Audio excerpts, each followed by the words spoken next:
importación de pago no solamente de impuestos de vehículo de motor, pero también de loonbelasting, BBO e outro maandelijkse belastingen nang, met in kubisa seku a comisa mira melhoração dessa aqui, pero não está no nível que nós verwacht. Nós saca toch vários naheffingsaanslagen ng paluna,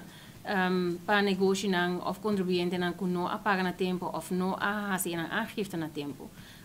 Ora nós vai controlar buki nang também nós mira diferente sinal que tá pone nos preocupar o negociante nang of comerciante nang não tem administratie na direito que nós por hasi aansluiting die loki uiteindelijk na tabatating na voorraad, loki na bende, na totale sales, loki na mister paga na belasting. E factura nan que nós mira também tá ponto de atenção, factura den lei também tem su requisito nan que mister cumpre com ne, bom mister factura que tem doorlopende nummer, ribe factura mister por mencionar kiko te produto que word comprar, kiko te prijs die produto e kiko te totale vergoeding, kiko te datum die AOE persoonsnummer die negotie etc. Ons mira factura nan que tabisa groceries.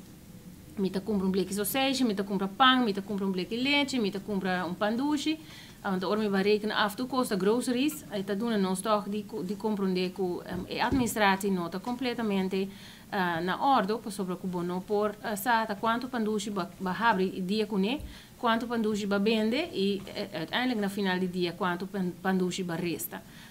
Dus para cumprimento of incumprimento nós quer toch enfatizar que é importante para negociante não tem administratie, que tem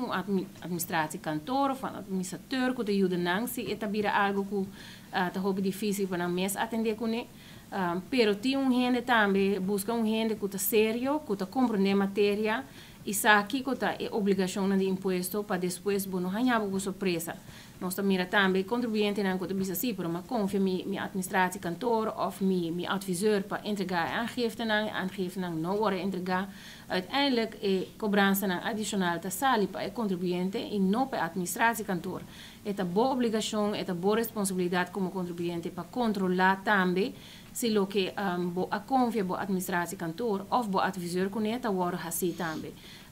Maioria gente não está a cumprir, pero tem viaja nós mira situação não que bira situação não hopi triste para contribuinte que a confia que o imposto não está a pagar e essa aqui tá resultado de nota é caso.